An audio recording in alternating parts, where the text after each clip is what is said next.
Ang buong pamilya ng Hu ay nagulat nang madiskubre na naririnig nila ang saloobin ng kanilang nawalang anak na babae sa loob ng maraming taon. Ngunit hindi nila alam na lahat ng ito ay pawang peke at gawa-gawa lang ng babae. Sa totoo lang, ang babae ay anak na babae ng Hu. Ngunit iniwan siya ng mga magulang sa probinsya na nag-iisa sa pagtatanim para mabuhay. Sa nakaraang buhay, nang ibalik ang babae sa palasyo, akala niya ay makakamtan na niya ang pagmamahal ng kanyang pamilya. Ngunit sa halip, sinabi sa kanya na kailangang pumasok sa palasyo para sa kanyang nakababatang kapatid na babae. Pakasalan ng 80 taong gulang na matandang emperador. Sa huli, nagdusa siya at namatay ng malupit sa isang sirang templo. Hanggang sa huling sandali, nalaman niya mula sa bibig ng mapanlinlang ang nakababatang kapatid na babae na kaya nilang marinig ang saloobin ng babae na madaling nagagamit siya at nilalaro. Ang babae ay nagtataglay ng hindi mapakali na hangaring maghiganti kung may muling pagkakataon sa kabilang buhay. Siguradong gagantihan nila ng napakasakit na kabayaran. Hindi niya inaasahan na muling magigising. Ang babae ay muling isinilang bago ang pagbalik sa tahanan. At maaari niyang kontrolin ang kanyang mga saloobin. Kaya't nagpa siya ang babae na gamitin ito sa kanyang kapakinabangan. Upang marinig lamang nila ang kanyang peking saloobin. Talagang muling isinilang ako. Tatay, nanay, nandito na ako. Nakita ng lahat na hindi nagsalita ang babae. Ngunit narinig nilang nagsasalita ang babae. Ngunit upang hindi magduda ang iba, hindi siya nag-ingay. Kaya't nagkunwari ang ina na nagmamalasakit sa babae. At ang babae ay nagbigay ng pagkakataon na ang ina ay mapapahamak ng mapanlinlang na kapatid. Ang nagdurusa ay ang ina. Ikaw, una ay ibinaba ang ina sa katayuang alipin na pinagsamantalahan. At sa huli, pinilit pa siyang tumalon sa nagielong lawa. Anong sinasabi mo? Dahil sa nakaraang buhay, ang ina ay sinira ang kanyang buong buhay para sa mapanlinlang na kapatid. Ngayon, nais niyang paghiwalayin ang ugnayan ng ina at anak na babae upang maibsan ang kahihiyan. Dinala ng ina ang babae sa loob ng tahanan. Sinubukan ng mapanlikhang kapatid na itanggi ang talino ng babae sa ama. Ngunit sinabi ng ama na may mga tao ring nakapag-predict ng hinaharap. At pinaalalahanan ang mapanlikhang kapatid na kung ayaw niyang pumasok sa palasyo, mas mabuting magsabi siya ng totoo. Talagang nagpakita ang guro ng kapalaran. Parang tanging bahagi lamang ng kanyang mga saloobin ang narinig ng mga tao sa pamilya Xiao. Bakit ako lamang ang nakakarinig sa kanyang dalawang uri ng mensahe? Ngunit magkaibang tinig. Naghihintay ang lahat ng tao kasama ang babae. Nabisitahin ang silid na inihanda para sa kanya. Ang babae ay lihim na nagbigay ng babala na may problema ang vanity. At nagsabi na ang mapanlikhang kapatid ay espesyal na gumawa ng isa para sa ina. Ngunit hindi naniniwala ang ina. Nagagawin ng mapanlikhang kapatid ang ganitong bagay. Ang mapanlikhang kapatid din ay nagsabi na ito ay ipinadala ng prinsipe. Narinig ng ama na ito ay ipinadala ng prinsipe. Sobrang nasiyahan ako sa kakayahan ng mapanlinlang na kapatid na babae. Sa puntong ito, sa totoo lang, ito rin ang dahilan kung bakit namin kayo niyayang bumalik sa palasyo. Bigla ang pumili ang hari. Nasa listahan din kami sa pagpili. Ang ama ng kapatid mong babae. Naiintindihan ko, handa akong ipasok ang kapatid kong babae sa palasyo para sa pagpili. Ang babae ay nagkukunwaring naiintindihan na gusto niyang ipasok ang kapatid niya sa palasyo. At tahimik na nagsasabi, noong nakaraan, ang mapanlinlang na kapatid na babae ay isang maliit na concubine lang ng prinsep. Inay upang mapawi ang tensyon. Kaya't inalok niyang ibigay ang kanyang bagong vanity sa babae. Sa panahong ito, ang mapanuksong nakababatang kapatid ay nagsabi ring handang magpalit ng kwarto sa babae. Nang makita ito, nadismaya ang ama sa babae. Pinagsabihan siyang agad na sinunggaban niya ang kwarto ng nakababatang kapatid nang bumalik lang sa bahay. Natatakot na agad ang babae at mabilis na yumuko. Sinasabing hindi niya intensyon iyon. Ang mapanuksong nakababatang kapatid ay nagtangkang humingi ng tawad para sa atin niya. Pinayuhan ng ama na huwag masyadong mag-alala sa maliit na bagay. Sapat na ang parusa. Dito, muling ibinulgar ng babae sa kanyang ama na ang mapanlinlang na kapatid na babae ay lihim na nakipag-ugnayan sa ikalawang prinsipe upang ipahamak ang prinsipe at ang pamilya Yao na nagdulot ng pagkamatay ng buong pamilya Yao. Sa huli, ang mapanlinlang na kapatid na babae ay tumayo sa mga bangkay ng pamilya Yao at naging paboritong concubine. Galit na ibinigay ng ama ang isang palo sa mapanlinlang na kapatid na babae. Kakauwi lang ng kapatid mo at ginamit mo ang mga maruming taktika sa kanyang silid. Bilang ama, kailangang parusahan kita ng maayos ngayon. King, umuwi ka na at magpahinga ng mabuti, ina mo ito. Kinabukasan sa handaan, ang tusong kapatid na babae ay nagplano na tumugtog ng piano para sumayaw ang babae, upang mapahiya ang babae. Ngunit hindi inaasahan na ang babae ay bihasa sa ginagawa. Para muling pasubalian ang babae, pabilis ang tugtog ng kapatid na babae. Ngunit walang hawak na espada ang babae sa sandaling iyon. Sa oras na iyon, maririnig din ang tinig ng puso ng babae. Ang pangunahing tagapayo ng bansa ay nagbigay ng isang espada sa babae. Dahil dito, matagumpay na nakatapos ang babae sa sayaw na ito. Nagpasalamat ang babae sa tagapayo sa pagbibigay ng espada. Nakita nilang sabay na umalis ang mapanlinlang na nakababatang kapatid at ang ikalawang prinsipe mula sa handaan. Hinala ng babae na magkasama silang nagkita. Kaya't inimbitahan niya ang lahat na pumunta sa likod na hardin para magpasyal sa mga bulaklak. Samantala, ang ikalawang prinsipe ay niyayakap ang mapanlinlang na nakababatang kapatid. At pinapaliwanag niya ito sa kanya. Sa malaking hall, nagkaroon ng palitan ng salita sa pagitan nila. Pinagtanggol ng mapanlinlang na nakababatang kapatid ang sarili. Ginawa lang iyon para mag-imbestiga para sa ikalawang prinsipe. At ipakita ang kalungkutan sa maling pagkakaintindi sa ikalawang prinsipe. Nabanggit din na nagplano ang babae ng patibong pag-uwi niya, na nagdulot ng parusa mula sa ama. At sinabi na ayaw niyang mag-away ang ikalawang prinsipe sa ama dahil sa kanya. Ang gusto lang niya ay maalala siya ng ikalawang prinsipe. Ikaw lang ang laman ng puso ko.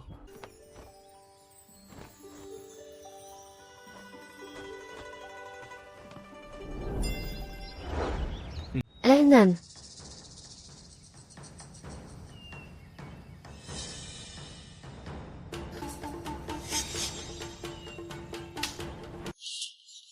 Sino?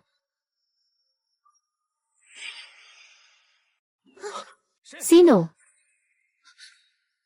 Nako, nahuli na. Ay, si Yao Qingqing ang masamang babae. Ate, nandyan ka kasama ang ikalawang prinsipe. Hindi ba siya magpapatahimik? Yao Jingjing, anong ginagawa mo dito sa likod bahay? Ate, wala akong nakita. Ate, ang sinasabi mo ay tila nagkukubli ng katotohanan. Wala ka talagang nakita. Ako, nakakita ako.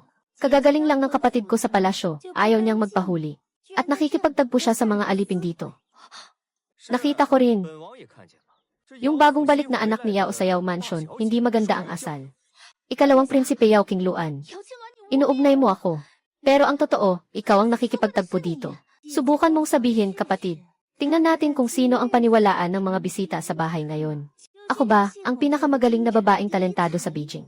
Ikaw pa itong bagong dating na probinsyana. Ano bang nangyayari? Anong nangyari? Bakit nandito ang Yang Qiwanzi sa likod bahay?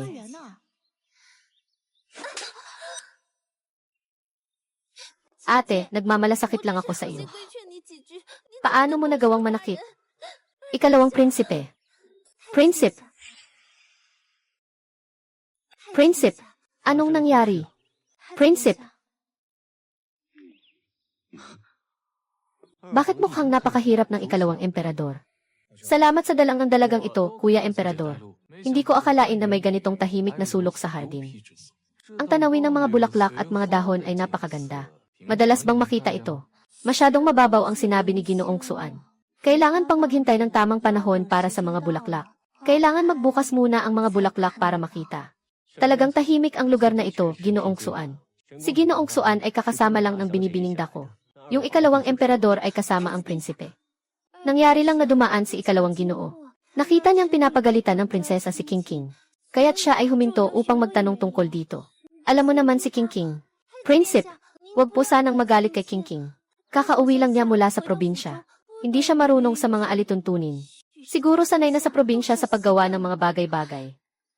Haring Prinsip, wala akong ginawang. Ako po si Yao Qingluan. Si Yao Qingluan ang nagsinungaling at nagdulot ng masama sa sarili niya. Napakaangas ng ugali nitong prinsesang ito. Kita mo, may mga batik sa mukha ni Qingluan. Talagang isang wild na dalaga mula sa probinsya na walang asal. Magkaiba ang sinasabi ninyong dalawa. Hindi ko rin madaling mapagpasyahan. Ano ang masasabi ng Ginoong Xuan? Hindi ko pa nasusuri ng maayos ang pangyayari. Hindi ko alam ang kabuuan. Mahihirapan akong makapagpaliwanag. Mas mabuting hayaang muli pang paluin ni dalaga ang batang babae. Tingnan natin kung magkapareho ang mga bakas ng kamay. Sino itong taong ito? Sino siya? Sino ang may lakas ng loob na mag-isip niyan? Hindi ba't parang pinapahiya niya si Ginoo Qingluan sa harap ng lahat? Sa tingin ko, malamang mapalayas agad si Ginoo Xuan nitong Shan. Ang tapang mo naman. Anong katungkulan mo? Daring mong turuan ang prinsipe sa gawain. Sundin lang ang sinabi ni Ginoo Xuan. Your Royal Highness, pinapahintulutan ko po. Nakita ko po, kapatid na hari. Si Yao ang nagpasimulang saktan. Si Yao na ikalawang binibini. Ganun ba? Sayang, hindi ko nakita. Ginoong tao, hindi ka pa kumikilos. Enye. Medyo mahina ang lakas. Hindi malinaw ang marka ng kamay. Sige, ulitin mo. Mapapahiya si Yao Qinglan ng husto. Ulitin mo. Ulitin mo. Ulitin mo pa, namamaga ka na. Hindi na kita makita, tama na. Kapatid na hari, ganito ang iyong paghusga. Medyo hindi patas, di ba? Mukhang pabor ka sa pangalawang binibini. Ako, kapatid, ipinagtatanggol lang ang katwiran. Ang marka ng kamay ni Binibining Yao. Malinaw na mas malaki kaysa sa marka sa kabilang pisngi. Ginoong Yao, akala mo ba'y tanga si Gu? Maliwanag na ang prinsipe. Ay dahil sa sobrang palo kanina. May katwiran. Kailangan mong ipaglaban si King Luan, Ginoo. Oh, ako'y nagkulang. Ganito na lang, Ginoong Yao. Kanina, pinagsasampal mo siya sa kanang pisngi ng 4 na beses. Dagdagan mo pa ng 3 sampal sa kaliwang pisngi. Ganito, magkapareho ang palad sa magkabilang panig. Makikita ng malinaw ng prinsipe ang lahat. Tama ang sinabi ni Ginoo Xuan. Ito. Bakit hindi ka man lang nagprotekta kay Ginoo King Luan, prinsipe? Huwag kang magsalita ng walang iniisip. Tingnan mo, ang kulay ng mukha ng prinsipe ay sobrang pula. Prinsip, ako ay ayaw na pag-usapan ito. Tanggapin na lang natin. Ako mismo ang pumalo sa sarili ko ngayon, di ba? Hindi pwede yan. Lumabas na si Kuya Pangalawa para ipagtanggol ka. Tingnan mo siya. Galit na siya. Nabalik ko pa ang kanyang buhok. Kung tatapusin na lang natin ito ng ganito. Hindi ba't magiging? Di patas ang pagtrato. Ipadayon mo, miss. Mahal na prinsipe. Ako po ang nagkamali at nasaktan ang sarili ko habang pinapalo si King King. Isang saglit na pagkakamali. Alam ko po ang aking pagkakamali. Kung ganon, tulad ng sinabi ng Binibini, may intensyon ka talagang saktan ang sarili at magdawit. Alam ko po ang aking pagkakamali. Si James Hong ay palaging humahanga kay Miss King Luan. Hindi ko akalain na magagawa mo ang ganitong kasamaan. Ihampas siya sa kulungan. Dapat ay ibigay kay Ginoong Yao para siya ang humawa. Mahal na prinsipe. Tapos na ang kasiyahan. Bakit hindi ka pa umaalis? Umalis ka na.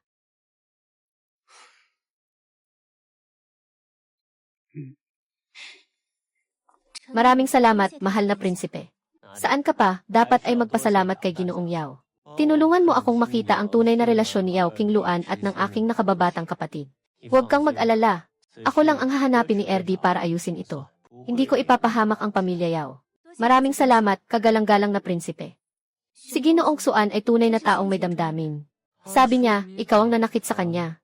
Kaya ang mapalo ay kanyang nais. Ang binata ay mabuti at mapagpala dahil pinalo siya ng Binibini. Bihira ang kanyang kasuotan. Sa nakaraang buhay, siya ang nagbigay sa akin ng damit, upang hindi ako mamatay sa isang abandonadong templo. Sayang, hindi ko naaalala ang kabutihan niya sa nakaraang buhay.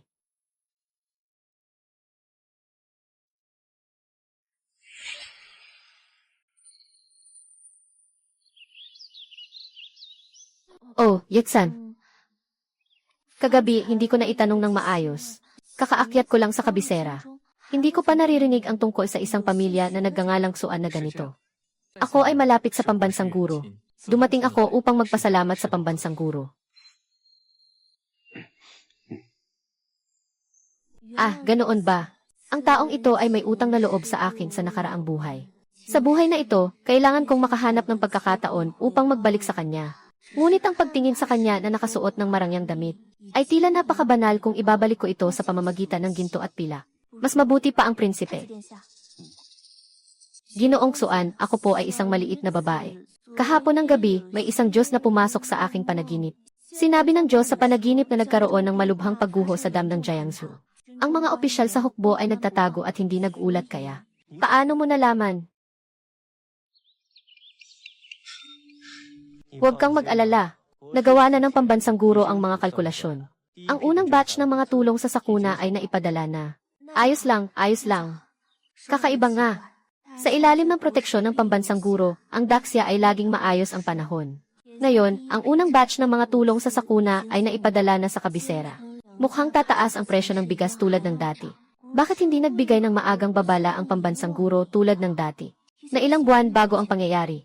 Malapit na ang kanyang buhay. Hindi ako pinapabora ng langit. Ama, ina, tingnan ninyo ang mukha ko. Sino ang gumawa sa akin na ganito? Hindi ba si Yao Kiki ang salbahing babae na iyon? Sa harapan ng kanyang kamahalan ang prinsipe, siya ang nanakit sa akin ng ganito. Ano nang sabi mo? Sa harap ng prinsipe ka pa niya pinagsasaktan ng ganito. Sino ang nagbigay sa kanya ng lakas ng loob? Nasaan ang prinsipe? Naglilihi si Yao Kinkin sa harap ng hari. Hindi ba siya pinigilan? Magandang araw, Datu. Ipinaalam ko sa inyo na si Miss Yao ay nasaktan. Ininsulto si Miss Yao.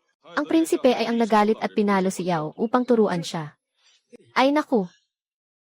Maraming salamat, prinsipe. Ikwento mo ng detalyado mula simula hanggang matapos ang nangyari ngayon. Muling sabihin mo ng maingat lahat ng nangyari. Walang kahit kaunting pagtatago. Ibig sabihin, ginagamit ni Yao Kiki ang maliit na bagay bilang utos. Tatay, tingnan mo ang mukha ko na pinagsasaktan niya. Paano ba ako makakatapat sa tao? Hangal kang Ginoo at tatay. Hindi mo pa ba maintindihan? Siguradong nakita ng prinsipe ang lihim mong relasyon sa pangalawang prinsipe. Kaya ginamit niya si Yao Qianqian para parusahan ka. Hindi possible. Ang ginawa ng prinsipe ngayon ay nagpapatunay na wala nang pagmamahal sa'yo. Tanging pagkamuhi na lang ang natitira. Paano mangyayari iyon? Lahat ng ito ay mga engkanto. Siguradong sinadya niyang dalhin si prinsipe dito. Yung taong walang hiya na iyon. Engkanto.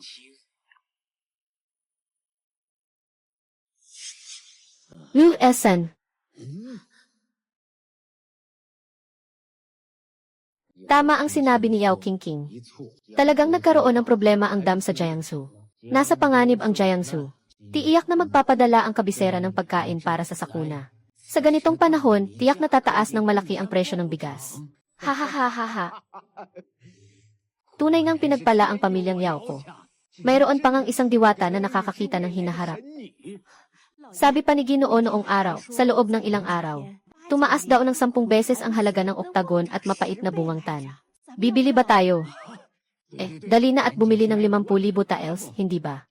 100,000 taels ng mga halamang gamot. Sige, bilisan mo. Tatay, hayaan mong ako at si inay ang humawak sa bagay na ito. Bigyan mo rin ako ng pagkakataong magbawi sa aking pagkakamali. Sa mukha mong ganyan, gusto mo pa bang magpahiya sa labas? Pero nakausap pa ni Second Prince ang anak mo. Sige na, pumunta ka na. Ay. Ha ha ha. Malaking balita ito sa aming bahay. Narinig mo na ba?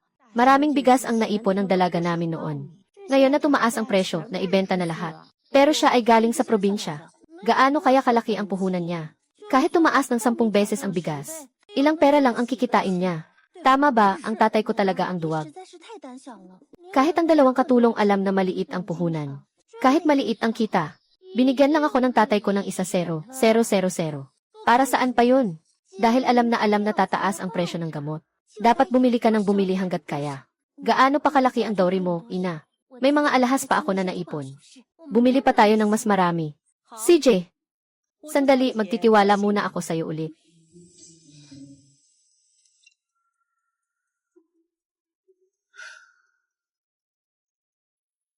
Malupit ang lamig sa Beijing. Nawawala ang balanse ng 5 enerhiya. Tuyo at basa, nagkakasalungat. May magandang paraan ako. Sana makipagkita si Xuan Gongzi sa apothecary.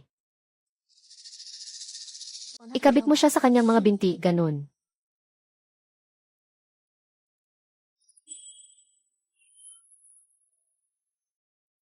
Biglang bumagsak ang damuhan sa Jiangsu.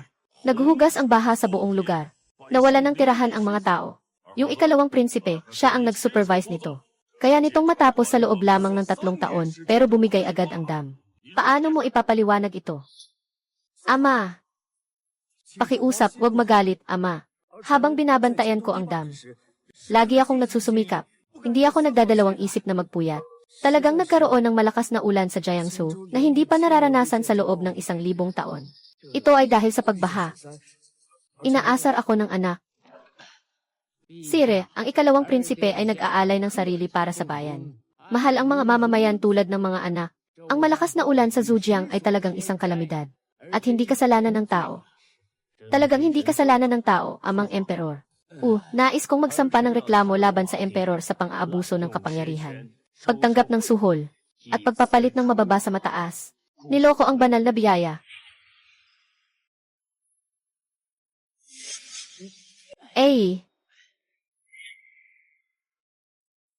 Anak na Suwail, tingnan mo ang ginawa mong masama. Ama, ang iyong anak. Ang iyong anak. Alam ko ang aking pagkakamali. Ama, kung ito nga ay isang bagyong hindi nakita sa loob ng 1,000 taon. Hindi ba alam ng tagapayo ng hari? Noon pa man. Sabi ng tagapayo ng hari na ito ay isang karaniwang malakas na ulan lamang. Ngayon, ang ebidensya ay walang duda. Gusto mo pa bang umangal? Ama, huwag magalit. Anak ay humihingi ng tawad. Pakiusap, ama, hayaan niyo akong mapabuti ang aking nagawang mali. Kung ganito, ang ikalawang prinsipe ay parusahan ng 500,000 liang. Ang prinsipe ay magpapalista ng pera, pagkain at gamot ngayong araw. Para sa pagtulong sa sakuna sa Jiangzhou. Ito ay utos ko.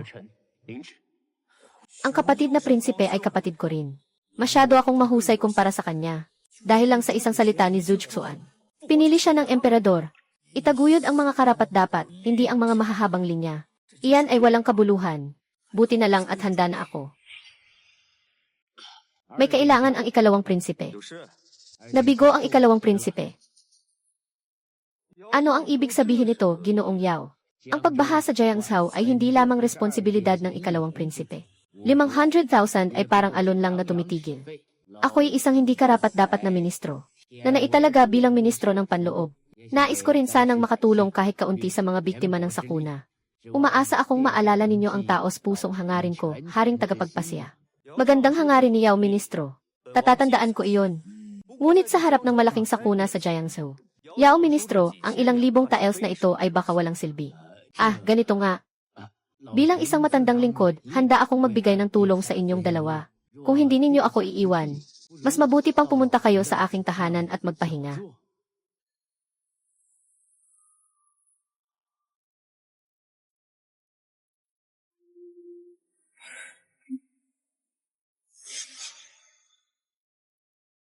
Natapos na ang pagsubok ng bagong gamot. Ang presyo ng kalakal ay kasalukuyang tumataas. Inay, totoo ngang tumaas ang presyo ng star anise at bitter gourd. Mukhang yayaman tayo ngayon. Buti na lang at nakinig ka sa akin, inay. Kung bumili lang tayo ng 100,000 tiles. Ngayon, siguro magsisisi ka ng husto. Pag-uwi natin, sasabihin lang natin sa tatay mo na ang puhunan ay 100,000 tiles. Ang natitirang pera, tutulungan ka ni nanay na ipon. Salamat, nanay. Aalis na kami para ibenta ang mga halamang gamot. Mayroon akong maliit na balita. Ang mga bawang dilaw at mapait na tansan ay tataas pa bukas. Totoo ba yan? 10 beses na ang tumaas nito. Kailangan pang tumaas. Sabi nila ngayong gabi ay maglalabas ang gobyerno ng listahan ng mga gamot na kukunin. Ang star anise at bitter gourd ay mga karaniwang gamot. Siguradong nasa listahan iyon. Isipin mo kapag nag-requisition ang gobyerno. Ay naku, tama ka. Ngayon, hindi talaga tayo makakapagbenta. Kailangan pang mag-imbak ng kaunti pa. Tama ba? Tara na. Ay naku, anong ginagawa mo, anak? Hindi lang natin maibebenta ang mga gamot na ito. Dapat din tayong mag-imbak ng marami habang may pagkakataon pa. Sige, tara.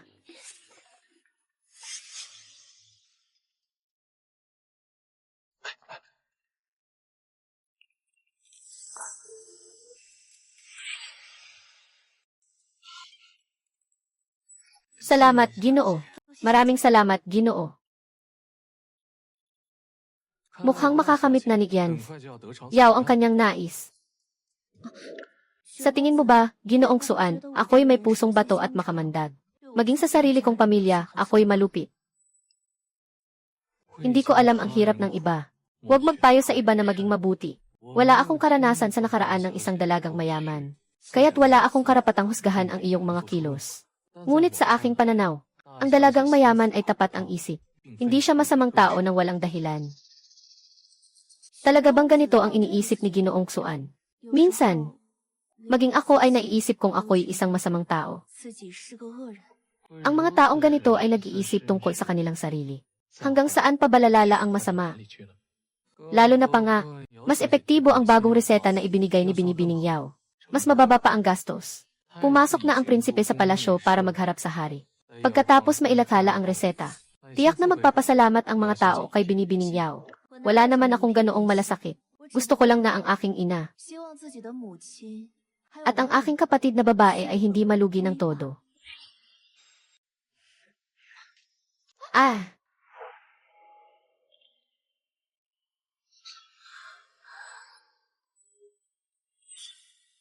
Parang ulan na ngayon.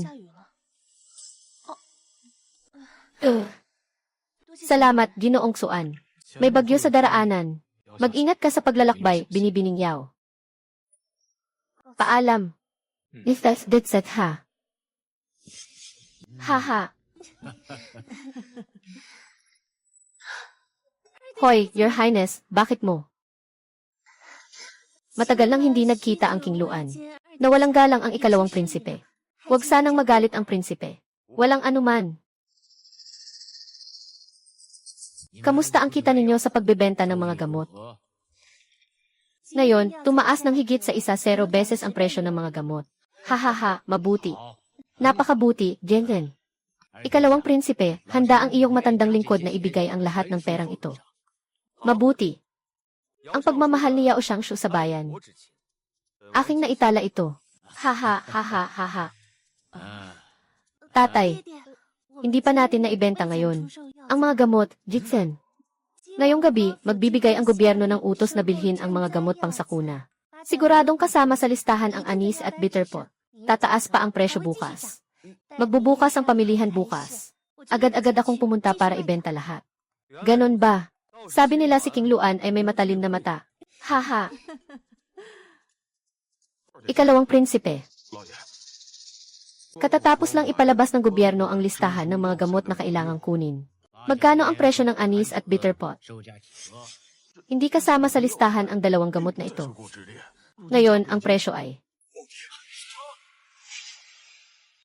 Ano? Walang anuman, walang anuman. Marami pang ipon ang tahanan ng matandang lingkod. Hindi naman ito makakasagabal sa mga gawain ng ikalawang prinsipe. Ginoo, ang ipon ay nagamit na sa pagbili ng mga gamot. Hindi ba't sinabi ko sa inyo na gumastos ng 100,000 tael para sa mga gamot? Gaano karami ang naipon ninyo? Mayroon akong 15,515,000 tael. 500,000 tael. Hindi ito kasalanan ko, Ginoo. Lahat ay King Luan. Sobra siyang gahaman. Siya ang nanghikayat sa akin. Ina mo, ama mo. Ang mga halamang gamot na ito ni Second Prince ay talagang kikita. Malaki ang kinita. Nabalitaan namin na tataas pa bukas. Gusto ko lang kumita pa ng mas maraming pilak. Tanga. Panginoon, alam ko na ang aking pagkakamali. Ginoo, ano ang silbi ng pag-amin ng pagkakamali? Kung alam mo na ang mali, ibalik mo na lang ang pera. Tawagin mo sila. Dalhin mo sila sa akin. May paraan ako. Ikalawang prinsipe. Ngayon, bumagsak ang presyo ng saging na dahon at mapait na bungang tinapay.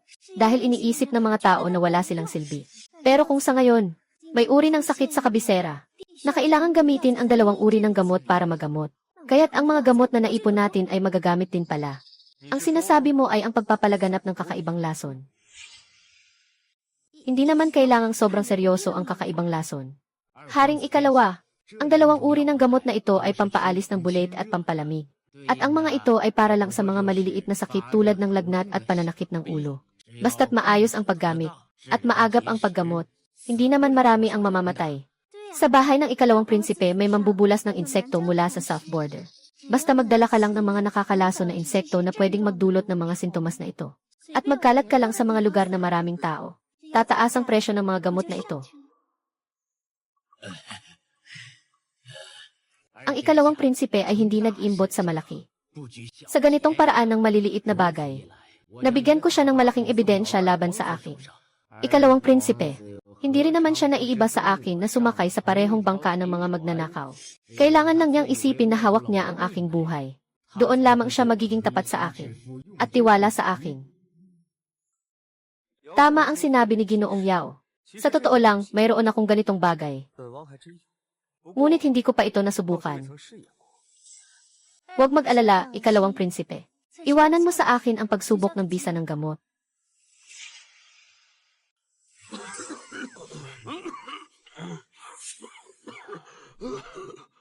Binibini, bakit parang nagbago ang lahat sa isang gabi? Maraming tao sa bahay ang nagkasakit na.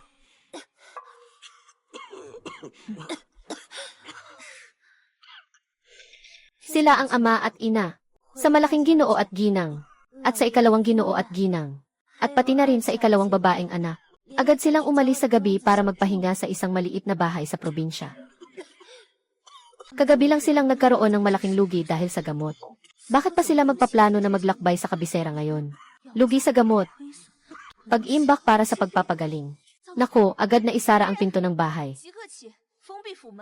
Bawal lumabas o pumasok ang lahat sa Yao Residence. Ang mga tao sa Yao Residence ay nagsusunog ng usok at pumapatay ng insekto. Noong nakaraan, ang peste na nagpalaglag sa prinsipe ay pinalala nito ng maaga.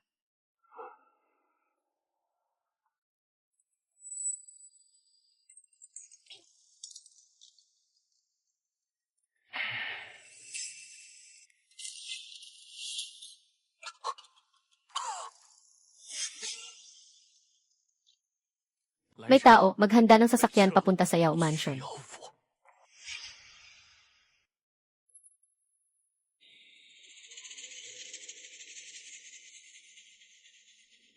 Tiyak na nawala ang mga gamot na kanilang tinago. Pero pinatutunayan din nito na ang 8-horn lotus at bitter pot ay talagang epektibong gamot. Kakatapos lang umalis ng ikalawang prinsipe sa bahay ni Yao. Nagkaroon agad ng peste sa bahay. Mukhang ang mga insekto mula sa nakaraang buhay hanggang ngayon. Lahat ay konektado sa ikalawang prinsipe. May tao sa labas ng bahay ng binibini. May tao sa labas ng bahay. Bubuksan ba natin ang pinto o hindi? Sige, naiintindihan ko na. Pupunta na ako.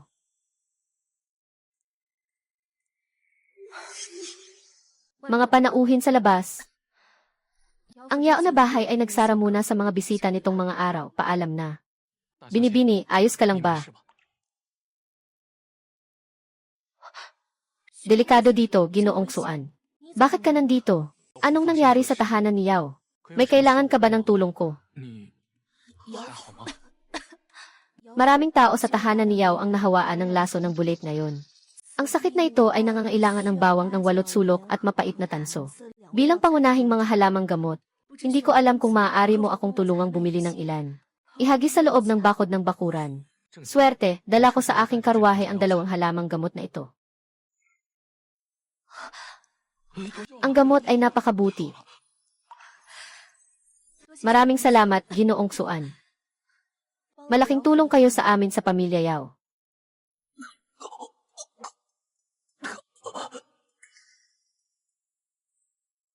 Ha ha ha.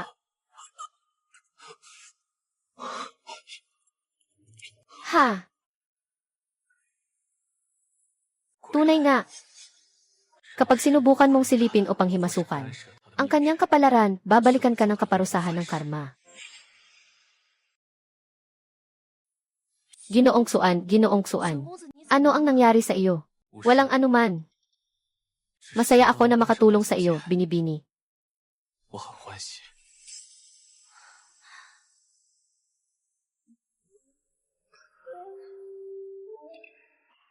Masaya rin ako na dumating ka.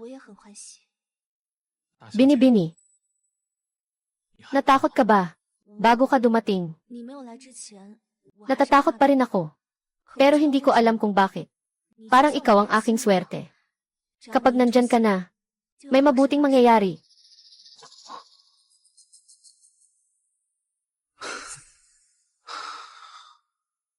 Pagbangon ba?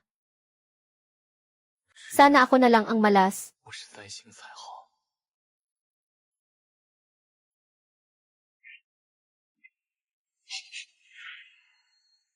Ginoo, magising ka. Magising ka nga. Ginoong Xuan. Anong nangyari sa'yo? Tawagin ang iba, dali.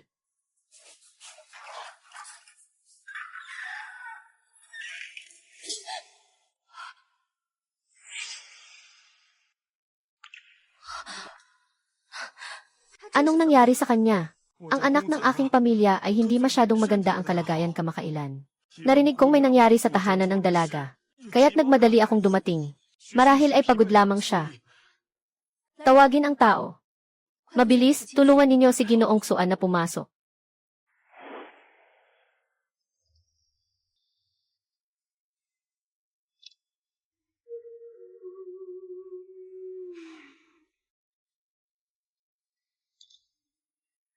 Walang malubhang sakit ang Ginoong ito. Kundi siya ay labis na napagod kamakailan. Kailangan lamang niyang magpahinga ng ilang araw. Salamat sa iyong tulong, Ginoong Doktor. Ay, tama nga. Kailangan pang abalahin ang doktor na manatili sa bahay ng ilang araw. Huwag kang mag-alala. Nang anyayahan ako sa tahanan ng pambansang guro, mahigpit na ang mga alituntunin. Ngayon, sapat ang mga gamot sa tahanan. Nandito ako. Sa loob ng 3 araw, tiyak na maaalis ang laso ng insekto. Ang nakababatang dalaga ay may malaking determinasyon na ihiwalay ang buong tahanan. Pinipigilan ang pagkalat ng laso ng insekto sa kabisera. Napakatalino at makatarungan. Nakahanga ang matanda.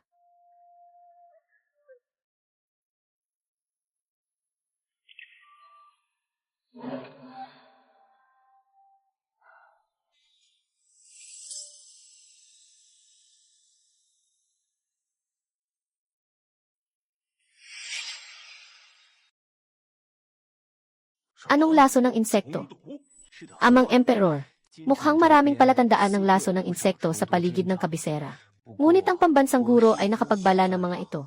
At pinagsabihan ang anak na ipunin ang mga kinakailangang gamot. Sa ngayon, naipamahagi na ito sa mga tagapaglingkod. Biglang nagkaroon ng laso ng insekto sa tahanan ng ministro ng pananalapi. Si Ginoong Yao at ang kanyang asawa at si ikalawang Ginoong Yao ay sadyang wala sa lugar. Buti na lang at nagdesisyon agad si Ken. Yao, naihiwalay ang buong tahanan. Kung hindi, ngayon sa Beijing, baka nagulo na ito. Hehehe, talagang kakaibang babae itong si Ken. Yao, mukhang siya rin ang nagbigay ng reseta na ginamit ko dati. Tama nga. At talagang pinahahalagahan ng pambansang guro itong si Ken. Yao, talaga. Mukhang ang taong sinasabi ng guro ng bansa ay siya. Anong tao? Hindi mo alam, anak ng emperador. Malapit na ang pagsubok ng guro ng bansa. Kailangan talagang makahanap ng isang tao na may doble ng kapalaran. Dapat ay handang-handa siyang tulungan siya sa pagsubok. Tanging sa ganitong paraan siya ay magiging ligtas. Kung hindi, kaunti na lang ang natitirang buhay niya. Anong kaunti na lang ang natitirang buhay? Si Qiangi. Yao ang papalit sa pagsubok. Zhu Xuan. Sa wakas, may hawak na akong ebidensya laban sa'yo. Pumunta ka mismo sa Shangshu Mansion. At iparating mo ang isang utos mula sa ama.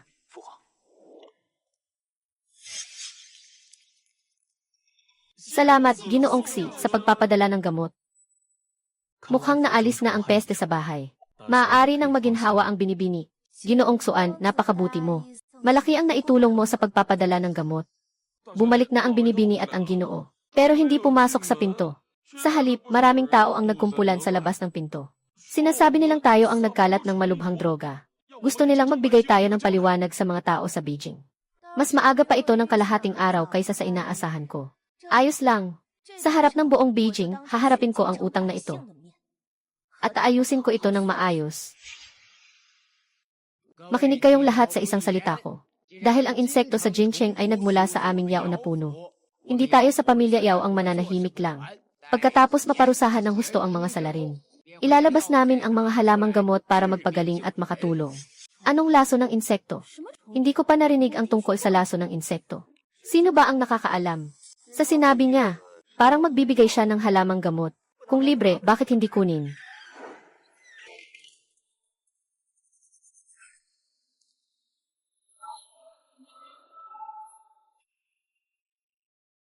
Kiao King. Nagdala ka ng laso ng insekto mula sa bukid. Na sumira sa lungsod ng kabisera. Alam mo ba ang iyong kasalanan? Lele, nagpunta kayo ng tatay at nanay mo sa labas para maglibang ng ilang araw. Ngunit hindi ninyo ako sinabihan. Pagbalik ninyo, hinahanap na ako para parusahan. Talagang nakakatakot at nakakabahala. Pumunta tayo sa templo para mag-alay ng insenso at manalangin. Sabi ng tagapagbantay ng bilangguan, ikaw daw ang nagdala ng sakit sa lungsod. Inay, ang bansa ay payapa sa kabisera. Bakit may sakit at sakuna? Inay, huwag mag-alala. Doon ang mga demonyo. May ibang kamag-anak nyo na infected ng insekto ng sakit. Nandito ang salarin. Ako si Yao, handang ipakita ang kabutihan. Handa akong ipasa ang taong ito sa mga tao para maparusahan. Ha, ang dami mong sinasabi. Kailan ba talaga dadating ang gamot? Siguradong kailangan ng bahay ng babaeng ito ang gamot. Nangyayari lamang na ang aking Yao Mansion ay may sapat na star anise at mapait na garapon. Bawat piraso ay 50 yen lang. Ano ito, binibenta? At sobrang mahal pa. Sige na, aalis na ako. Ay, hindi niyo na ba alam ang peligro? Ito ang gamot na magpapagaling at magliligtas sa inyo. 50 yen lang naman, maliit na halaga. Mura na talaga ito. Peste, ikaw ang may sakit. Sobrang malusog ng pamilya ko. Itong mga gamot na ito, sa butika, isang pakete lang ay 20 sentimo. Kayo, agad-agad 50 sentimo ang sinasabi. Akala niyo ba tanga kami? Nga, parang ginagago kami. Kayo. Ay naku, totoo nga, may star anise at bitter gourd dito. Mabilis tayong makabili ah. Maraming tao na ang namatay sa South City dahil sa laso ng insekto. Maraming tao na ang namatay sa South City dahil sa laso ng insekto. Anong laso ng insekto? Totoo ba ito? Ay naku, hindi nyo pa alam. Maraming tao ang namatay sa sakit sa South City. Ngayon sa klinika, walang mabibiling star anise at tiger balm. Hindi ko akalain na makikita kita dito. Kailangan kong bumili ng kaunti pa. Bigyan mo ako ng 5 piraso ah. Ako muna ang nakabili. Ako muna, bilhin mo na ako ng 5 piraso. O hindi, 10 piraso. Bigyan mo na ako ng ilan. Mayroon din ako. 50 sentimo bawat piraso. Huwag kayong mag-agawan lahat. Ay naku, nanay. Maliit na lang ang ating mga gamot. Bawat isa sa kanila ay bumibili ng ganito karami. Hindi sapat ang mga halamang gamot namin para makaligtas ng maraming tao. Ano ang gagawin natin? Dumating tayo ngayon para magligtas ng buhay. Ganito na lang. Ang unang 20 tao lang ang mabibigyan ng presyo na 50 yen. Yung mga susunod, 100 yen bawat isa. Ano, hindi ba't sinisingil mo ng sobra? Paano mo naman nagawa yan? Wala na kaming magagawa pa. Sobra na ang binili ninyo. Para makapagligtas ng mas maraming tao. Kailangan lang baguhin ang presyo. Narito na ang ikalawang prinsipe. Lahat ng hindi kinakailangan umatras. Exit IIO. Ako po ay bumabati sa ikalawang prinsipe. Narinig kong may salot sa paligid ng Yao Mansion. Ano ba talaga ang nangyayari, Yao Shangshu? Your Highness, ang iyong lingkod at ang maliit na babae ay ilang araw nang hindi nakabalik mula sa Beijing. Kagagaling lang namin ngayon. Talaga namang hindi ko alam ang detalye. Ama, ngayon pa ba ninyo pipigilan si ate? Anong silbi pa niyan? Your Highness. Noong araw, si Yao Qingqing ay dahil sa masamang kapalaran, ay pinalayas ng mga magulang ko sa probinsya. Akala namin sa paglipas ng maraming taon, dapat nawala na ang masamang kapangyarihan. Sino nang mag-aakala na dalhin niya ang mga nakakalaso na insekto mula sa probinsya pabalik sa kabisera? Hindi ito konektado sa aming Yao na pamilya. Pakipakiusap poon, magbigay kayo ng patas na paghusga. Yao Qingqing, nagkalat ng mga insekto na nakasisira sa kabisera. Alam mo bang ikaw ay may kasalanan? Yao Qingqing, nagkalat ng mga insekto na nakasisira sa kabisera. Alam mo bang ikaw ay may kasalanan? Sa buong Yao na pamilya, walang sinuman ang nagkasakit. Walang palatandaan ng pagkalason sa mga tao sa paligid. Ang ikalawang prinsipe ay nais na gamitin ang walang kasiguraduhan na kapalaran upang walang dahilan na hatulan ang kasalanan ng anak ng ministro. Bakit siya ay may ganitong kawalang galang sa ikalawang ulo ng estado? Ay naku, mahal na ulo ng estado. Ang anak ng inyong lingkod ay may angkop na halaga. Ito ay dahil sa kakulangan ng aking pangangalaga. Lahat ng ito ay kasalanan ko. Hahaha, kanina ay sinabi rin ng aking kapatid na babae. Lumaki ako sa bukirin buong araw. Laging nag-aalala kong kakain, makakain at makakapainit ng katawan. Hindi maiiwasan na hindi mapanatili ang magandang asal at edukasyon. Ikaw. Ang ikalawang prinsipe ay batay lamang sa salaysay ng ama at ng nakababatang kapatid. Agad na pinaniniwalaan ang kasalanan ng lingkod. Tatanungin ko, anong ebidensya ng ama at ng kapatid? At paano mo mapapatunayan na hindi mo ginawa? Napakahindik, huwag nang sabihin na malaki ang kasalanan tulad ng pagpapakalat ng nakamamatay na lason. Kahit pa man nanloko o nanloko, kailangang hulihin at arestuhin ang salarin. Hindi ba't walang katibayan ang salita lamang? Basta-basta na lang nagkukunwari. Paano mo papayagang malinis ang pangalan ng isang inaakusahan? Nga, kung sinadyang ang kumalat ang malubhang sakit. Dapat talaga may matibay na ebidensya. Eh, anong ebidensyang iyon? Kahit hindi niya sinadya na kumalat ang maruming sakit na ito. Galing pa rin ito sa probinsya. Sa huli, siya pa rin ang may sala. Tiwala ka bang manunumpa na hindi ka nagkasakit kamakailan? Pagkatapos lumabas ng ate ko, talagang nagkaubo ako ng lamig. Ngunit hindi ko alam kung paano nalaman ni ate na lumabas ako. Ethy, huwag kang makialam kung paano ko nalaman. Masaya na ako kung tatanggapin mong nagkasakit ka. Kahit na ngayon ay gumaling ka na. Kapag nagkasakit ka at kumalat ka, maaari kang makapanghawa ng iba. Paano mo masasabing ito ay paninirang puri? Parang nakita mo mismo ng personal. Sayang lang pagkatapos ninyong umalis. Ako ang nagsarado ng bahay pampamahalaan. Sa buong Yao Mansion, nitong mga nakaraang araw, walang isang tao ang lumabas. Anong sinasabi mo? Paano mangyayari yan? Paano kung mapapatunayan? Kaya kong patunayan.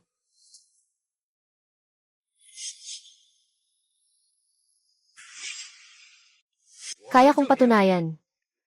Lesiu, sino ka? At ano ang karapatang magpatunay?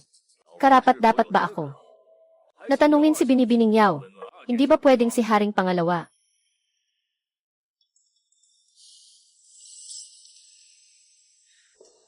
Ang dakilang manggagamot ay nailigtas ang buhay ng ama.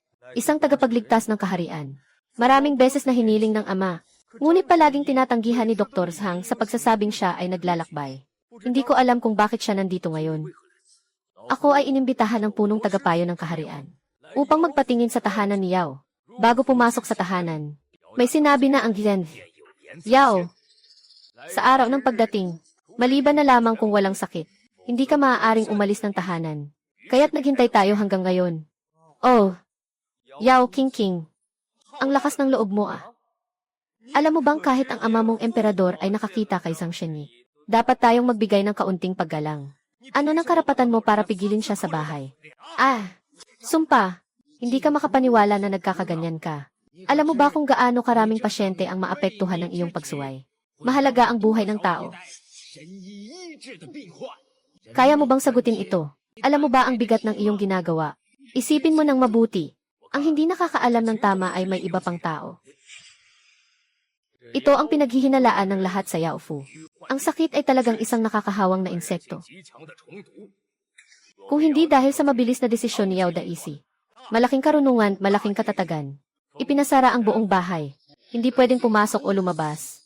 Baka ang kabisera ay tulad ng nais ni Yao Darren. Napuno ng mga naghihinagpis. Maraming nasawi at nasugatan. Guro kong si Dr. Zhao, matanda na ako. Simula nang pumasok ako sa Yao Mansion, nakita ko na ang buong bahay ay sumusunod sa utos. Kahit na may kakulangan sa pagkain at kahoy. Ngunit nagtutulungan ang mga tao. Walang sinuman ang lumalabag. Noon akala ko na mahusay ang pamamahala ni Dato Yao. Ngayon ay nakikita ko na ang mga tao sa kabisera ay ligtas at matiwasay. Napakahalaga ng ginawa ni Miss Yao. Pakiusap, Miss, tanggapin ninyo ang isang paggalang mula sa akin. Hinding-hindi po. Nga, kamakailan lang ay palagi akong nagbebenta ng gulay dito. Tara, sarado na ang malaking pintuan ng Yao Manor ng ilang araw na. Tungkol dito. Nakita ko pa nga na may mga taong nagtatapon ng bigas at harina sa ibabaw ng pader ng bakuran. Habang nakatingin ako, nakapagtataka kung bakit hindi sila pumasok sa gate. Nagpapalipad pa sila ng mga bagay-bagay sa loob. Parang nagtatanim sila ng mga bagay sa loob. Kaya pala, si Binibining Yao ay nagpakasakit para protektahan ang mga tao sa kabisera. At nagpakamatay sa pamamagitan ng pagputol ng sarili. Si Binibining Yao ay matalino at matapang. At may mabuting puso pa. Kung ikukumpara sa ilang mga taong nagpapataas ng presyo ng sobra, ay naku. Tumahimik ka, parang ayaw mo nang mabuhay. Kahit hindi kumalat ang laso ng mga insekto. Ang pagpapalaganap ng laso ng mga insekto ay isang malaking kasalanan na pinarurusahan hanggang sa 3 henerasyon. Ito ba ang Yao Mansion na makikipaghiwalay kay Miss Yao? Nasa ayos pa naman sana. Paano nagkaroon ng insekto at lason sa Yao Mansion? Kahit na kontrolado ni Yao Jingjing ng maayos, at hindi pinayagan ang pagkalat ng insekto at lason. Bilang pinagmulan ng lason, hindi niya maitatanggi ang kanyang pananagutan. Ang sabi ng nakababatang kapatid ay napakaganda. Nasa ayos pa sana. Paano nagkaroon ng malubhang lason? Ngayon, may ilang tanong ako na nais kong itanong sa inyo tatlo. 3 araw na ang nakalipas nang bigla kayong umalis sa tahanan ng Yao. Nang hindi man lang ako sinabihan. Bakit nang umalis kayo sa tahanan ng Yao? May nagkasakit sa loob ng bahay. At bakit kayo ay nasa labas ng lungsod? Alam ninyong may sakit sa bahay. Ngunit hindi ninyo alam ang aking ipinag-utos na pagsasara ng tahanan. Yitset, ngayong araw na ito na kayo ay bumalik. Hindi pa kayo nakapasok at nagtatanong ng dahilan. Ay agad ninyo pang tinipon ang mga tao para magreklamo sa pintuan. Walang balitang malubhang lason sa loob ng lungsod. Paano ninyo agad sinabing ang pinagmulan ng malubhang lason ay nasa tahanan ni Yao? Nang kayo ay naglakbay. Sa pagbabalik sa karwahe. Puno ng gamot na may lason na kulay lila. Bawen, ipaliwanag mo. Lumalabag ka sa akin. Nangahas kang tanungin ang nakatatanda sa lansangan. Walang galang ang pananalita. Bakit hindi ka agad bumalik para mag-isip ng mabuti sa likod ng pinto? Gusto ng ama na gamitin ang kapangyarihan para supilin ang batas. At ituwid ang katarungan sa pamamagitan ng paggalang sa magulang ba? Walang hiya ka. Ikaw na supling na rebelde. Sumasalungat sa mga nakatatanda. At inaakusahan ng kawalang galang. Kung magpapalabis ka pa ng isang salita, ipapalayas kita sa bahay. Kahit pa ipalayas kita sa bahay, gusto ko ring ipaglaban ang tama para sa sarili ko at sa mga tao. Lasiw, hindi kailangan ng tao ng katarungan. Ngayon, itinataboy ko siya sa bahay. Hindi na mag-aalala ang mga tao sa alitan. Hindi na rin nila papansinin ang mahal na gamot. Ang tanging pag-uusapan nila ay pagkatapos kumain at magpahinga. Naipakita na ang buong pamilya ng Yao na pinatalsik sa harap ng maraming tao. Kung ganyan ang iyong katigasan ng ulo, huwag mong sisihin ako kung walang awa. Ngayon, narito ang lahat. Magiging saksi kayo. Ang rebeldeng babaeng ito ay walang pakundangang suwail. Ngayon, ipapalayas ko siya sa bahay na ito. Narito na ang utos ng hari.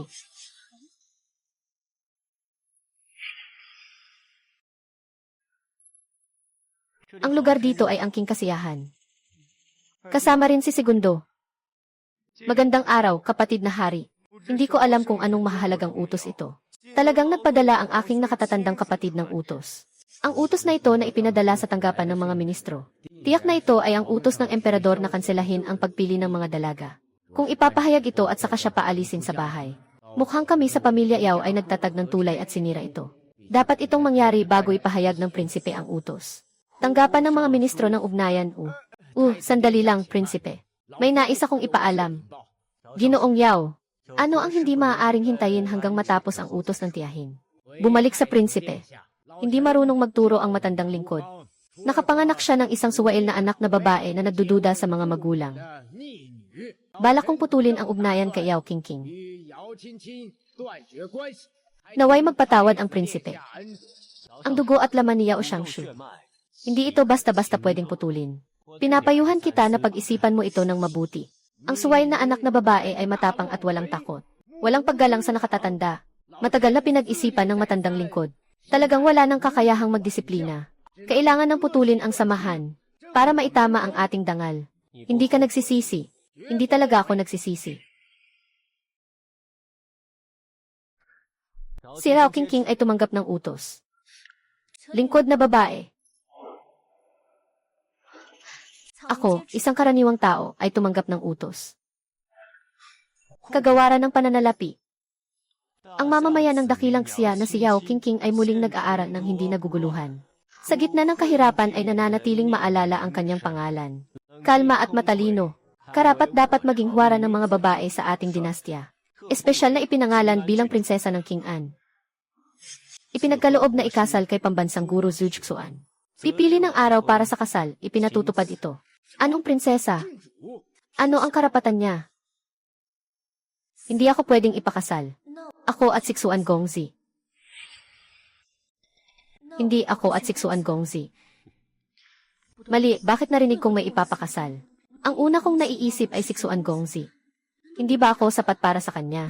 Hindi ko maaring labagin ang utos ng hari. Hindi ko maaring dalhin Sixuan Gongzi sa kapahamakan. Qingqing, bakit ka nakatunga nga? Dali, tanggapin mo ang utos, tingnan mo nga. Tingnan mo, tinawag ka na naman. Kung hindi, baka may ibang tao na ang na-promote. Ako po ay alipin. Tinatanggap ko po ang utos at nagpapasalamat.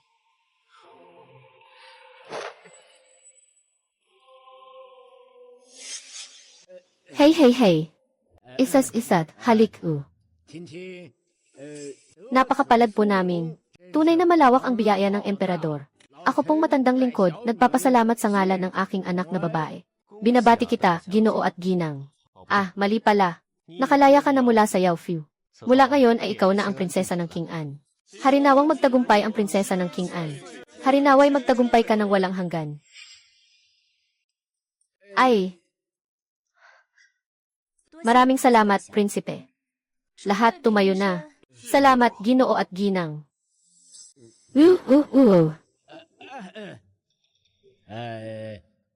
Mahal na prinsipe, ang sinabi ng matandang lingkod ay isang sagot sa galit.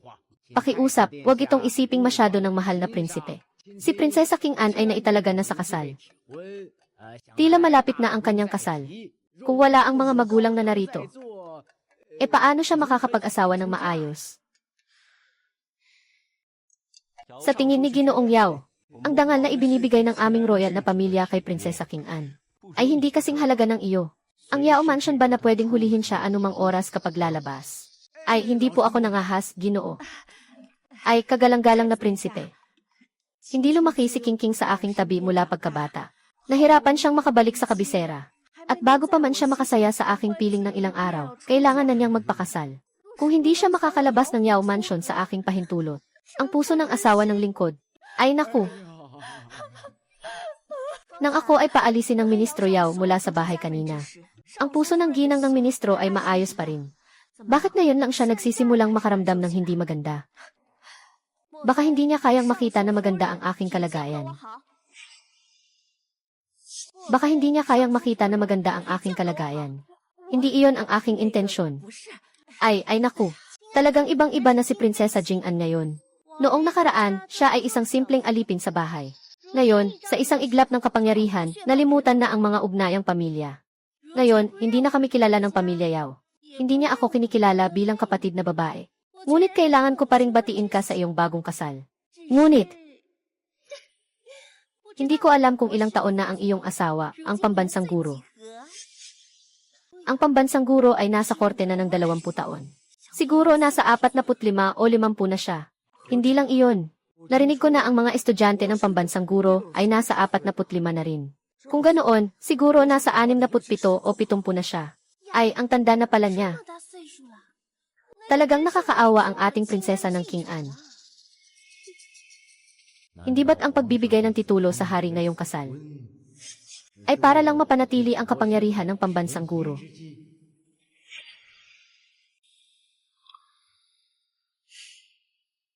Kahit na ako'y lumaki sa labas ng kabisera, alam ko rin ang mga nagawa ng pambansang guro. Sinasaliksik niya ang mga palatandaan sa langit at ang kalagayan ng mga tao. Nagmamalasakit at gumagawa ng mabubuting gawa. Sa kanyang sariling buhay, nililigtas niya ang bayan at ang bansa. Mga sakuna at sakit ng hari, lindol at pagbaha. Ilang beses nang nawala ang malaking sakuna ng Daxia dahil sa kanya. Ako si Yao King King ay karapat-dapat na maging isang tunay na bayani ng bansa.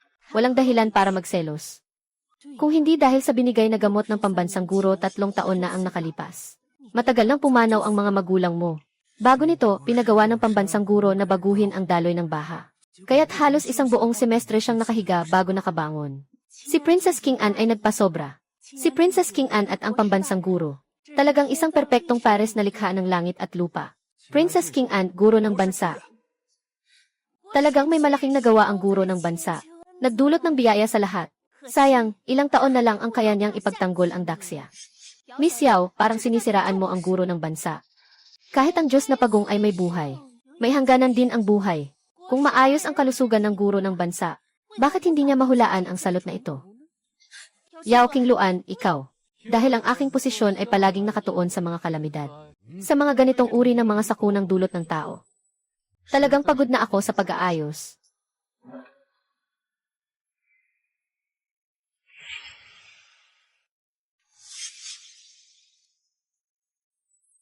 Dahil ang aking posisyon ay palaging nakatuon sa mga kalamidad. Sa mga ganitong uri ng mga sakunang dulot ng tao. Talagang pagod na ako sa pagsusuri. Ikaw. Medyo mahina ang lakas Hindi ko makita kung nasaan. Hindi ka ba ang tunay na panauhin ni Haring Prinsipe? Bakit ka nandito sa bahay namin, Yao? Nagtatago ng ibang lalaki. Mukhang may masamang reputasyon ang bagong prinsesa natin. Ikaw, sino ka? Nakilala mo ba si pambansang guro? Yes, impossible. Bata pa siya. Ang pambansang guro ay pumasok sa palasyo ng 20 taon na ang nakalilipas. Ilang taon na siya 20 taon na ang nakalipas. Paano siya makapangahas na pag-usapan ang guro ng bansa? Bata pa ang anak ng guro ng bansa. Mga bata, walang pakialam. Ito ay upang purihin ang guro ng bansa sa kanyang kabataan. Pumasok ang guro ng bansa sa korte sa edad na 3. Nakaabot ng kaalaman sa edad na 5. Ngayon, 20 na siya at may lakas ng tigre. Ano ang problema? Impossible. Impossible. Walang guro sa tahanan ng guro. Bakit ka nandito sa tahanan ni Yao? Bagamat bihira akong manghula ng kapahamakan ng tao. Ngunit para sa panganib na maaaring sumira sa buong lungsod, paano ko ito maaring baliwalain? Kaya't nagpasya akong makialam ng personal. At talagang natagpuan ko ang bagay na ito sa tahanan ni Yao.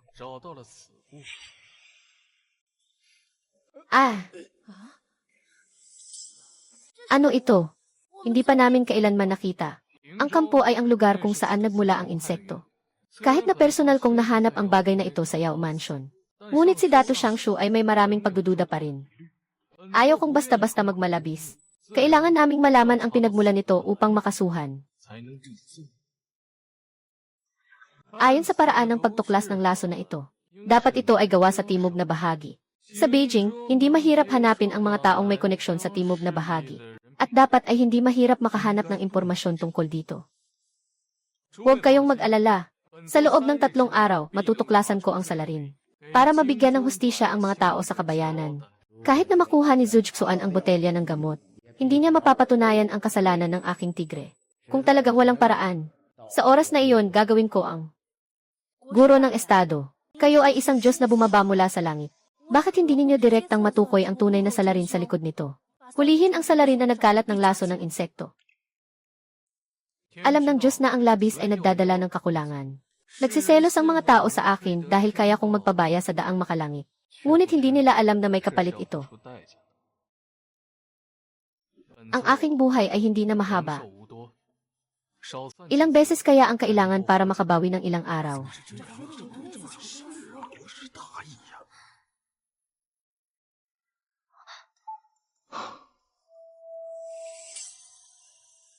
Bagamat ang emperador ay may mabuting intensyon na ipakasal tayo. Para sa iyo, malapit na ang aking katapusan.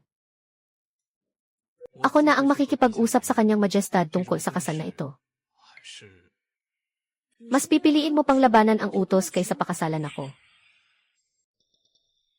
Guro ng bansa, mas pipiliin mo pang labanan ang utos kaysa pakasalan ako. Alam mong hindi iyon ang aking ibig sabihin. Ngayon sa mundong ito, maraming babae ang tuso.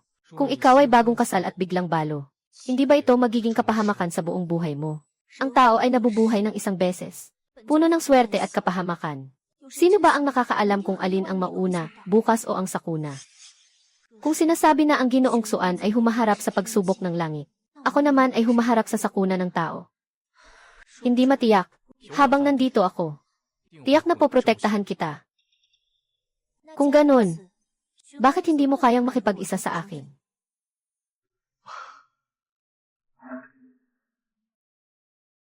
Mangangaso si Zujksuan. Naghahangad na ipagkaloob ang natitirang buhay upang pakasalan si Prinsesa King An. Hindi susuko si Demon. Handang magtiwala habang buhay. Yao Qianqian, isang dalagang mula sa isang liblib na baryo. Bakit siya ikakasal sa isang guro ng bansa na napakagwapo at may mataas na katungkulan?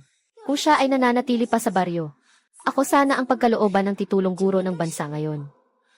Kung ako ang magiging ginang guro ng bansa, siguradong madali ko ring matutugunan ang usapin ng paglalaso na ito. Sa kabutihang palad, nakahanda na ako.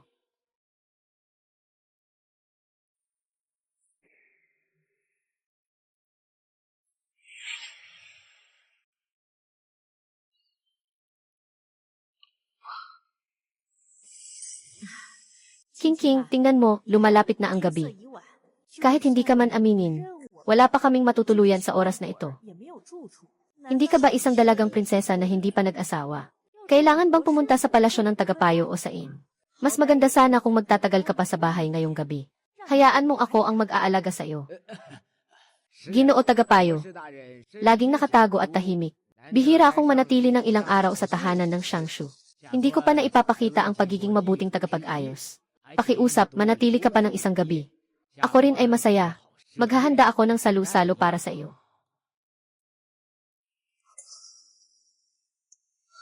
Ikaw ba iyon? Ha ha ha ha ha.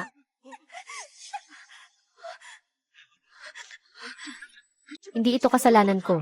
Miss, ikaw ang nang-akit sa akin. Sa nakaraang buhay, hindi ko tinanggap ang Yaokin pill. Kailangang maglagay ng gamot si Suga.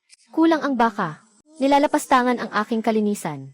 Ngayon, lumitaw muli ang taong ito dito. Baka gusto niyang subukan ulit ang pagbibigay ng gamot sa katawan. Kung ganoon, pasensya na po, Ginoong Shangshuyu. Haha ah. Kagalang-galang na prinsipe. Kung hindi tatanggihan ng pangalawang prinsipe, mangyaring manatili rin po siya. Kumain ng kaunti. Ayos lang. At ang nakababatang prinsipe. May mga bagay pa akong dapat asikasuhin. Kaya hindi na ako makakasama sa iyo, nakatatandang prinsipe. Ha ha ha. Tigil.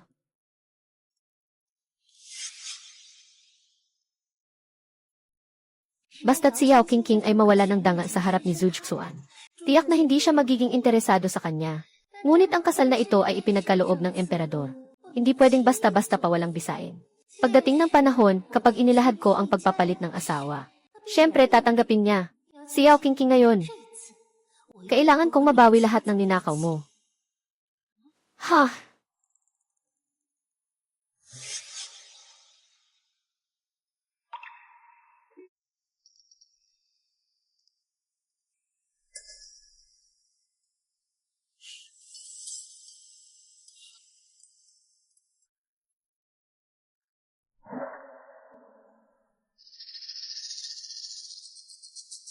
Yao Qingluan, kung ititigil mo na ang mga panlilinlang mo, ayos lang iyon.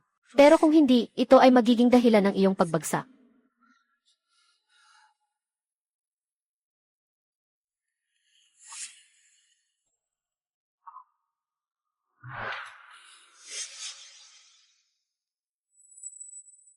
Ah! Patawarin mo po kami, Binibini. Hindi ito kasalanan ng prinsesa. Tama nga. Talagang walang inobasyon. Bakit hindi ka pa umalis?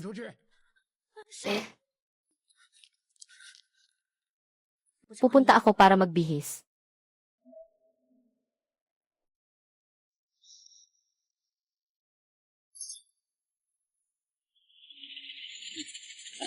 Ha!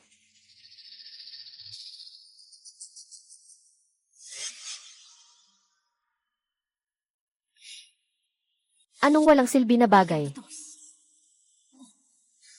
Ama, ina, mahal na prinsipe, guro ng estado. Medyo hindi na makalakad si Qingluan sa sobrang inumin. Umalis na, babalik din.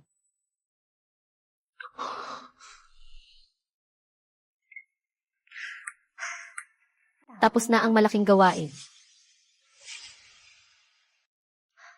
Tapos na ang malaking gawain. Huwag kang matakot, ako to. Ikaw, bakit ka nandito? Naayos na sina Yao Qingluo at Muir. Paano niya nalaman ang plano ko? Naririnig kaya niya ang tunay kong saloobin? Naririnig ko.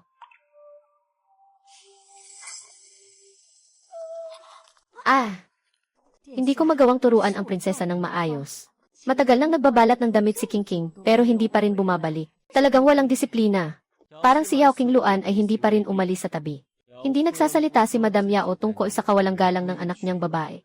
Sa halip, sinisisi pa ako, ang prinsesa ng ating royal na pamilya. Ako nga.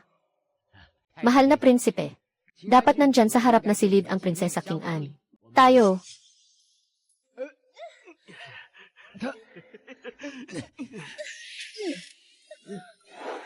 Mga matapang na rebelde, hindi ba't dapat kayong huminto?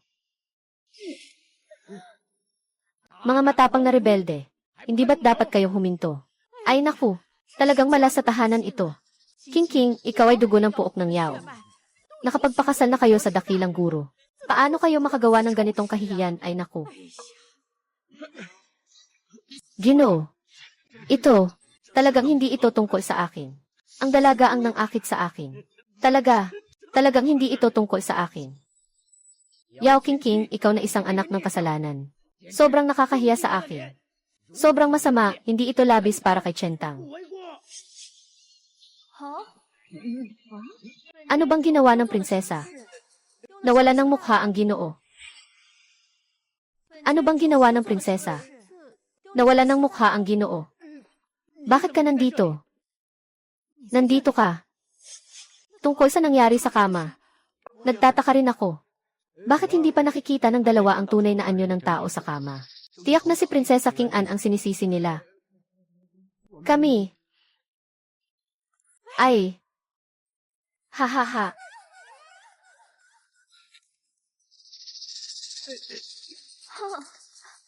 Nalaman namin na si Miss Yao ay nagkamali ng ganito. Nagalit ang aming ministro at gusto niyang magtampisaw sa ilog. Hindi ganito ang nangyari. Si Yao Jingjing ang nagplano at nagpasama sa akin. Itong alalay na ito, first time ko siyang nakita ngayon. Malamang lagi siyang nasa tabi mo. At ang nagdumi sa aking palda ngayon ay ang iyong alipin. Ano ang sabi mo? Ako ang nagplano para bitayin ka. Ikaw at ako. Malinaw na si Binibining Yao. Ang nagplano na dalhin si Prinsesa King An dito. Sadyang inutusan ang iba na dungisan ang prinsesa ng kaharian. O ikaw mismo ang nakipagtagpo sa lalaking ito. Binibining Yao, mag-isip ka ng mabuti. Ama, ina, tulungan ninyo ako. Aba, matagal na kitang narinig na sinasabi na may relasyon ka sa taong ito. At sinisisi mo pa ang ama mo na ayaw kayong pagbigyan. Ngayon ay ginawa mo pa ito ng hayagan, napakapangit. Anak kong hangal ang iyong ama. Iyong masamang plano ang dahilan nito. Mas mabuting mamatay ang isa kaysa mamatay ang buong pamilya natin. Kayo.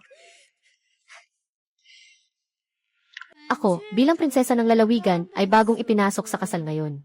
Ayaw ko ring mangyari ang malagim na tulad ng sa Chentang. Kung hindi, ganito na lang. Mas mabuti pang mapagsaluhan na lang ang kapalaran nitong magkaibigan. Little Purple Orchid, ang hangal mong tao, tumahimik ka na. Dali, ayusin mo na ang damit mo at ilabas na. Ay, wag.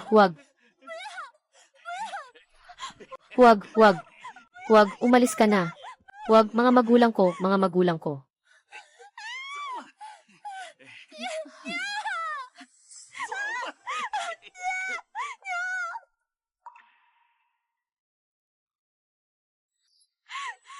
Inay. Ingkod, wag niyo akong paalisin, mahal na Reyna. Ngayon lang, ni Sekretary Yao, 2 anak na babae ang pinalayas niya. Para na ring magkasabay ang magandang balita. Ginoo. Secretary Yao, tama ang sinabi mo kanina sa araw na ito. Talagang hindi ka marunong magturo sa anak mong babae. King An, sa palagay ko, hindi mo na rin kailangang manatili sa bahay ng sekretary. Ipapadala kita sa isang bahay bilang prinsesa ng lalawigan. Para na rin sa iyong kasal na pinagkalooban.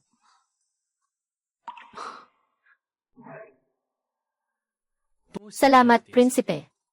Guro ng bansa. Hindi na maaga. Ako naman.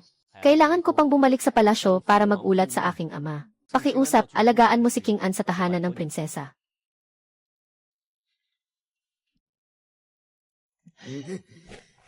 Alainan.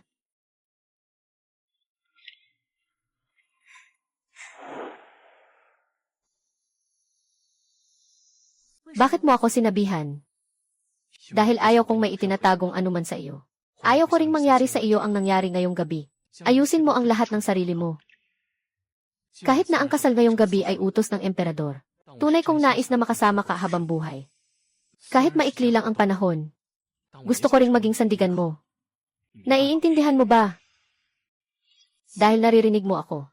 Dapat alam mo na ako ay, alam kong ikaw ay isang taong muling nabuhay. Alam ko rin, nagsimula na ang ating kapalaran mula pa sa nakaraan. Shujksuan, alam ko na mula nang ipanganak ka. Punong-puno ng sama ng loob at galit ang puso mo. Alam ko rin, na lagi mong kinokontrol. Ang dalawang saloobin na nararamdaman mo, ang hirap nito. Lalo na kapag kasama mo ako. Nais ko na maging masaya ka at payapa. Walang hadlang, walang alalahanin. Ano man ang gawin mo. Gusto ko ito.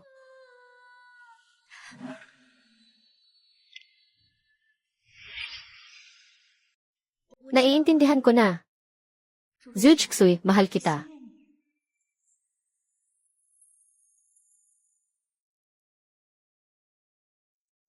Zujksuan, ang ganda mo. Kayo na naman ang dalawa na sumisira sa akin. Buwis buhay. Yung dalawang iyon na naman ang nagdudulot ng abala kay Erlang. Patayin sila. Sige na, huwag ka nang makialam. Ah, tama nga pala. Sasabihin ko sa'yo, magulo ang kalagayan sa labas nitong mga oras. Huwag kang lalabas. Ayaw kong sumunod. Dudu. Ang prinsesa, ito ang mga bagong katulong. Pakipagmasdan po. Salamat sa tagapag-alaga. Pabayaan niyo ang dalawang ito. Ikaw na ang bahala sa natitira. Kayo, sumama kayo sa akin.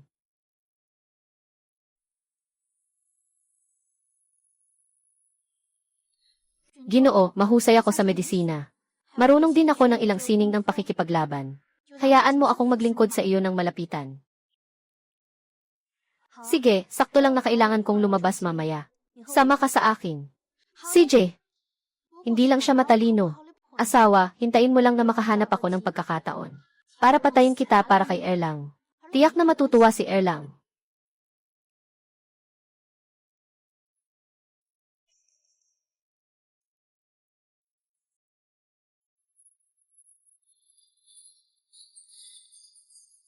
Uy, parang ulan ng pulang ulan ngayon.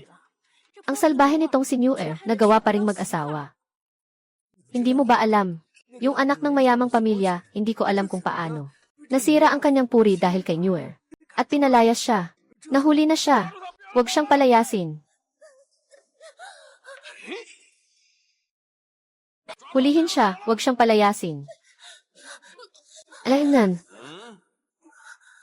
Papayagan kitang tumakas. Tumakas, bakit ka tatakas? Sa harap ng mga kapitbahay. Sinasadya mo bang ipahiya ako? Ikaw, napaka-absurdong tao. Saan ka nakakuha ng karapatan? Ang dalagang ito ay anak ng ministro ng mga ugnayang panlabas. Ano ang pakialam ko sa iyo bilang anak ng isang ministro? Ngayon, ikaw ay asawa ko. Ikaw, tumahimik ka. Babaeng masama. Magandang araw. Ikaw ang nagdala ng malas sa akin. Dalhin mo siya sa silid ng kasal. Hahaha, mga kapitbahay. Ngayon ay malaking araw para sa akin, Senyor. Lahat ay manatili. Huwag umalis, manatili ka at uminom ng alak. Congratulations, congratulations, hahaha. Ay, halika, halika, halika, halika. Bakit tumatakbo ang bagong kasal? Ayaw ba niya sa kanyang bagong asawa? Duo-duo, may tao ka bang gusto? Siyempre, meron ako. Mabait sa akin ang aking si Erlang. Iba siya sa ibang mga Tsino. Hindi siya mahilig sa maraming asawa. Sa hinaharap, ako lang ang magiging asawa niya. Ibang lahi. Erlang. Hindi kaya. Pero ang minamahal ng bagong kasal kanina, hindi naman ang kanyang bagong asawa. Ah, alam ko na. Kinuha siya ng bagong asawa niya. Ang mahal niya sa puso ay sobrang inutil naman. Hindi naman siya ganun kainutil. Pagkatapos ng lahat, siya ay ang kagalang-galang na ikalawang prinsipe. Paano niya kaya aksayahin ang oras sa isang taong walang halaga? Ano nang sabi mo, ikalawang prinsipe?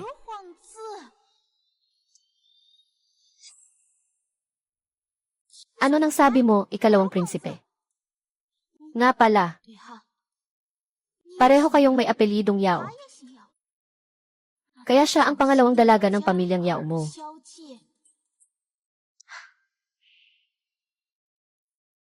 Hindi mo ba alam ang tungkol dito? Yesi, ang bagong kasal kanina ay si Yao Qingluan. Siya ang kapatid kong babae. Tungkol sa kapatid kong babae, siyempre alam ko ito ng mabuti.